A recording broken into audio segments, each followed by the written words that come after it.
শীতকাল চলে আসা মানেই মটরশুঁটি, আর এই মটরশুঁটি সকলের ঘরে থাকবেই থাকবে।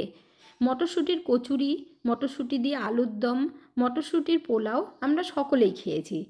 মটরশুঁটি খাওয়ার পর যেই খোসাটা আমরা ফেলে দিই, এই খোসা দিয়ে আজ আমি একদম অন্যরকম একটি রেসিপি নিয়ে চলে এসেছি।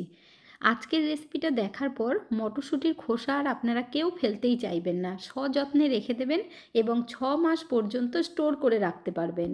আর যখনই মন চাইবে সাথে সাথে ভেজে খেতে পারবেন। নমস্কার বন্ধুরা, মিঠুস ওভেনে আপনাদের সবাইকে স্বাগত জানাই। আজ আমি আরও একটি নতুন ভিডিও নিয়ে চলে এসেছি আপনাদের সামনে। মটরশুঁটি ছাড়িয়ে নেবার পর এই খোসাগুলো আমরা প্রত্যেকেই ফেলে দিই। মটরশুঁটির খোসা দিয়েও যে এত সুন্দর রেসিপি তৈরি করা যায়, না তো এর আগে আপনারা কখনো দেখেছেন, না খেয়েছেন। এই খোসাগুলো প্রথমে ভালোভাবে ধুয়ে নিতে হবে। তারপর গ্যাসের উপরে কড়াই বসিয়ে দিয়ে তার মধ্যে দিয়ে দেব একটু বেশি করে জল। এই জলের মধ্যে দিয়ে দিতে হবে 1/2 চামচ নুন। নুন দেবার পর ভালোভাবে একটু মিশিয়ে দিতে হবে, আর জল আমরা গরম করে নেব। জল গরম হবার পর আঙুল দিয়ে একটু চেক করে নিতে হবে, আঙুলটা যাতে দেওয়া যায় ঠিক সেই পর্যায়ে মটরশুঁটির খোসাগুলো সব দিয়ে দিতে হবে। সব খোসাগুলো জলের মধ্যে দেবার পর ভালোভাবে হাতা দিয়ে নাড়িয়ে দিতে হবে। খোসার মধ্যে কোনো রকম যদি জার্মস বা পোকামাকড় থাকে, যদিও নেই, আমি খুব ভালোভাবে ধুয়ে নিয়েছি, তাও আপনারা গরম জলের মধ্যে নুন দিয়ে 1 মিনিট মতো রেখে দেবেন। এখনও কিন্তু আমি গ্যাস বন্ধ করিনি, একবার ভালোভাবে নাড়িয়ে দিয়ে তারপর গ্যাসটা অফ করে দেব। এইভাবে আরও 1 মিনিট আমরা জলের মধ্যে রেখে দেব। এতে করে কোনো রকম জার্মস থাকবে না, কারণ এই খোসাগুলো ফেলে দেওয়া হয়। আপনারা হয়তো বলতে পারেন খোসা আবার কে খায়, তবে আজকের রেসিপিটা দেখার পর আপনারা আর কেউ খোসা ফেলতেই চাইবেন না। এই গরম জলের মধ্যে রেখে খোসাগুলোকে উল্টে পাল্টে খুব ভালোভাবে ধুয়ে নিতে হবে। খোসাগুলো এই রকম সবুজ দেখে নেবেন, শুকনো খোসা কিন্তু নেওয়া যাবে না, সেটা অবশ্যই খেয়াল রাখবেন। এখানে আপনাদের দেখিয়ে দিচ্ছি, খোসা যদি এই রকম হলুদ হয়ে যায় এগুলো নেওয়া যাবে না। এখন আমরা জলের থেকে খোসাগুলোকে তুলে নেব। এখন যে সবথেকে ইম্পর্টেন্ট কাজটা করব সেটা কিন্তু দেখে নিতে হবে। খোসাটাকে ধরে 2 দিক থেকে খুব ভালোভাবে আমরা ছাড়িয়ে নেব। মাথার দিকটা বা নিচের দিকটা ধরে টান দিলেই দেখবেন খুব সুন্দরভাবে সাইডের খোসাটা উঠে আসবে। এইভাবে খোসাটাকে ছাড়িয়ে নিলে শক্ত যে পাটটা রয়েছে সেটা কিন্তু আলাদা হয়ে যাবে। এভাবে সব কটা খোসাই আমি ছাড়িয়ে নেব। আর এই কাজটা করা একেবারে ইজি। দেখুন, ঠিক এইভাবে ছাড়িয়ে নেবেন। বন্ধুরা, আজকের এই রেসিপিটা যদি আপনাদের ভালো লেগে থাকে তাহলে আমার চ্যানেলটিকে অবশ্যই সাবস্ক্রাইব করবেন, পাশে থাকা বেল আইকনটি দাবিয়ে দেবেন, সবার সাথে শেয়ার করবেন, আর একটা লাইক করতে ভুলবেন না কিন্তু। সব কটা খোসাই আমাদের ছাড়ানো হয়ে গেছে। এখানে আমি অল্প করে তৈরি করে দেখাচ্ছি, আপনারা যদি অনেক দিন পর্যন্ত স্টোর করে রেখে খেতে চান তাহলে বেশি পরিমাণে নিয়ে নেবেন। এখন আরেকবার ভালোভাবে ধুয়ে নিতে হবে। যেহেতু সাইডের পার্টগুলো আমরা ছাড়িয়ে নিয়েছি, তাই এখন ভালোভাবে ধুয়ে নিয়ে জলটা ঝরিয়ে নেব। এখন এই খোসাগুলোকে সিদ্ধ করে নিতে হবে, তার জন্য আমরা একটা আলাদা বাটির মধ্যে নিয়ে নেব।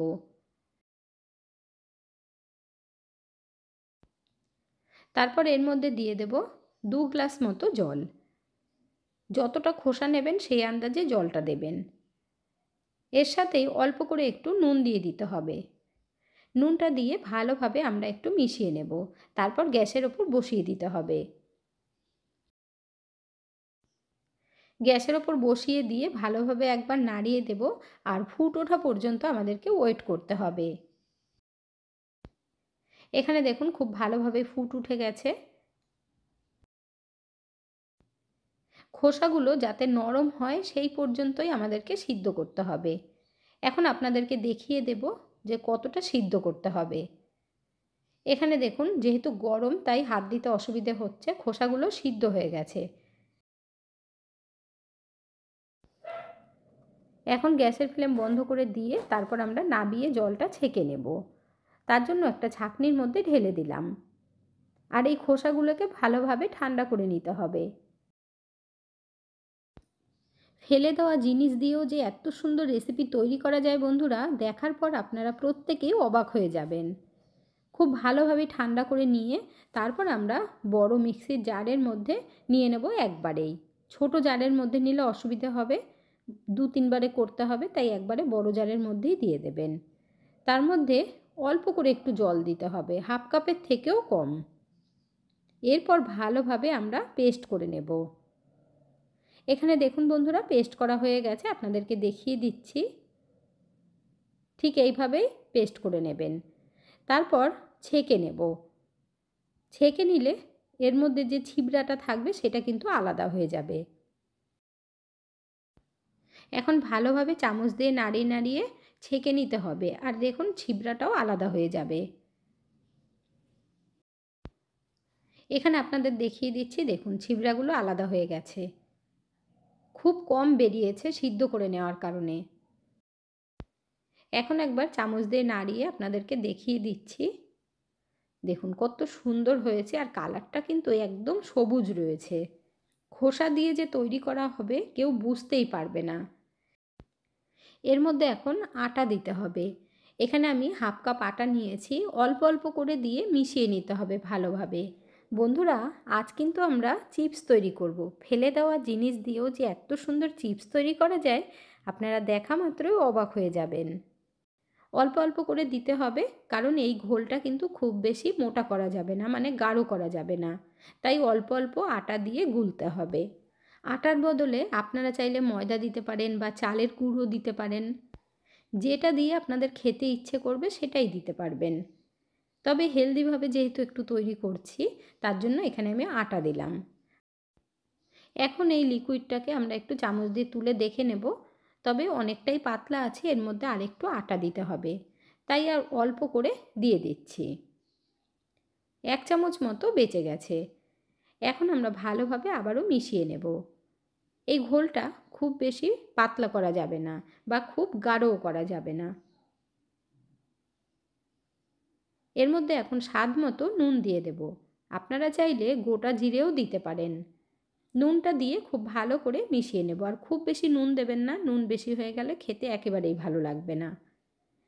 এখন আমি হাতা দিয়ে তুলে আপনাদেরকে দেখিয়ে দিলে আপনারাও বুঝতে পারবেন। দেখুন ঠিক এই রকম গাঢ় হবে। হাতার মধ্যে দেখুন কোটিং পড়েছে কত সুন্দরভাবে, একদম রেডি হয়ে গেছে। একদম কম সময়ে চিপসগুলো তৈরি করার জন্য এখানে প্লেটের মধ্যে ভালোভাবে তেল লাগিয়ে নিতে হবে।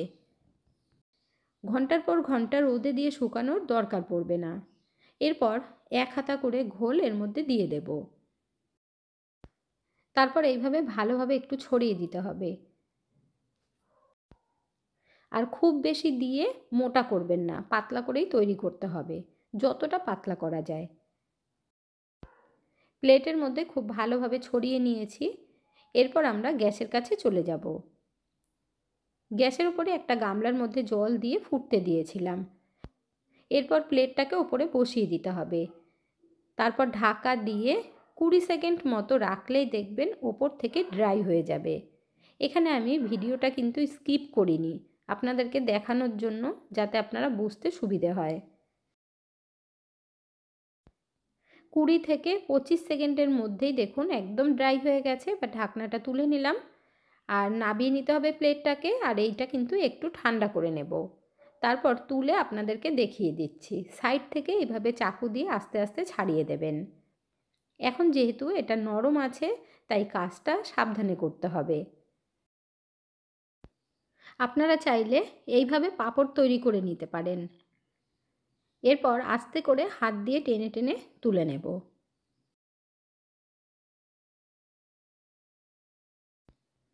এক পিস আমাদের রেডি করা হয়ে গেছে, দেখুন কত সুন্দর হয়েছে।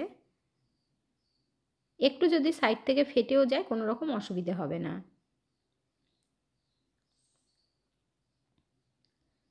এরপর আরও একটা তৈরি করে আপনাদের দেখিয়ে দিচ্ছি, আর একই প্লেটের মধ্যে আবারও তেল লাগিয়ে নিতে হবে, আর প্লেটটাকে একটু মুছে নেবেন। বন্ধুরা, আপনারা কে কোথা থেকে ভিডিওটি দেখছেন অবশ্যই কমেন্ট করে জানাবেন, তাহলে আমিও বুঝতে পারবো আমার বন্ধুরা কোথা থেকে দেখছেন। আপনারা সকলেই এত সুন্দর সুন্দর কমেন্ট করেন, আপনাদের কমেন্টগুলো পড়তে আমার ভীষণ ভালো লাগে। এইভাবেই আমাকে সাপোর্ট করার জন্য অসংখ্য ধন্যবাদ।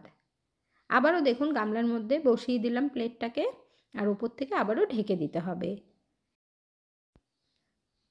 দেখুন ঢাকনা তুলে নিচ্ছি, আর ওপর থেকে দেখেই আপনারা বুঝতে পেরেছেন যখনই ড্রাই হয়ে যায় তখন কালারটাও কিন্তু চেঞ্জ হয়ে যায়। এইভাবে সব কটা তৈরি করে নিতে হবে।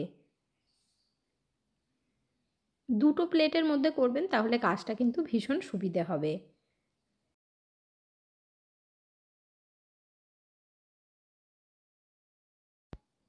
এখানে দেখুন আরও একটা রেডি করা হয়ে গেছে। নাবিয়ে নিয়ে এবার ছাড়িয়ে নিতে হবে। দেখুন খুব আস্তে আস্তে টানতে হবে। চিপসের মতো কাটার জন্য এই রকমভাবে নিয়ে নিতে হবে। তারপর কাটার দিয়ে কেটে নিচ্ছি। আপনাদের ঘরে যদি এই রকম কাটার না থাকে, যে কোনো বোতলের ঢাকনা দিয়েও কেটে নিতে পারেন। এই চিপসগুলো দেখতে যেমন সুন্দর হয়, খেতে তেমন টেস্টি লাগে। বাচ্চা থেকে বড় সকলের কাছে ভীষণ ভালো লাগবে। আপনারা গ্যাসের এই স্ল্যাবের ওপরেও রেখে কাটতে পারেন। আগে থেকে আমি অনেকগুলো কেটে তৈরি করে নিয়েছি। এইভাবে সব কটা আপনারা কেটে নেবেন। একটা প্লেটে করে তৈরি করবেন, তারপর ওইটা একটু ঠান্ডা হতে দেবেন, আরেকটা তৈরি করে নেবেন। এইভাবে যখনই তৈরি করবেন আর কেটে নেবেন সাথে সাথে। এখানে দেখুন আমি আরও একটা কেটে দেখিয়ে দিচ্ছি। এইগুলো কাটার পর এক্সট্রা যে পার্টগুলো রয়েছে সেগুলো তেলে ভেজে খেয়ে নেবেন, দেখবেন দুর্দান্ত লাগবে।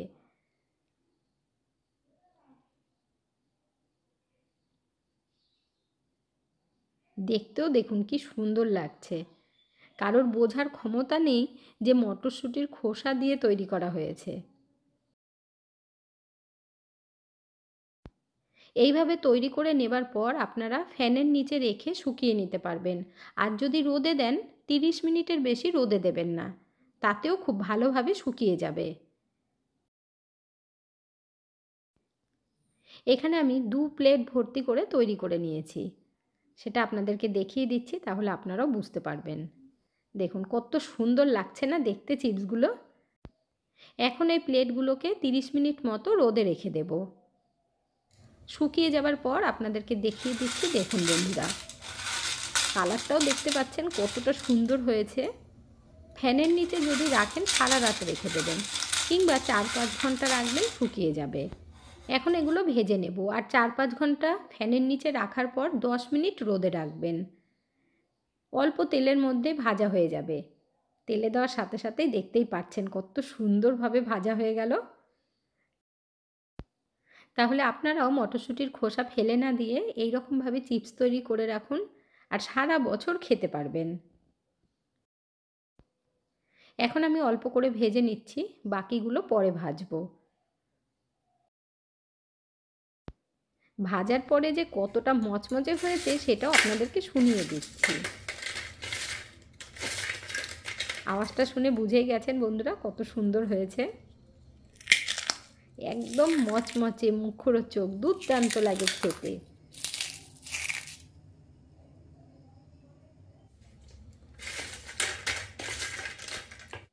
এইভাবে তৈরি করে আপনারা সারা বছর রেখে দেবেন, শুধু মাঝে মধ্যে একটু রোদে দেবেন, তাহলে দেখবেন ভালো থাকবে। আর যখনই মন চাইবে তখনই ভেজে খেতে পারবেন মাত্র 2 মিনিটে। আর সন্ধেবেলা চায়ের সাথে তো দারুণ জমে যাবে। আজকের ভিডিওটা আপনাদের কাছে কেমন লাগলো অবশ্যই কমেন্ট করে জানাবেন। এতক্ষণ ধৈর্য ধরে ভিডিওটি দেখার জন্য অসংখ্য ধন্যবাদ। ভালো থাকবেন, সুস্থ থাকবেন। দেখা হচ্ছে পরের ভিডিওতে। Thank you.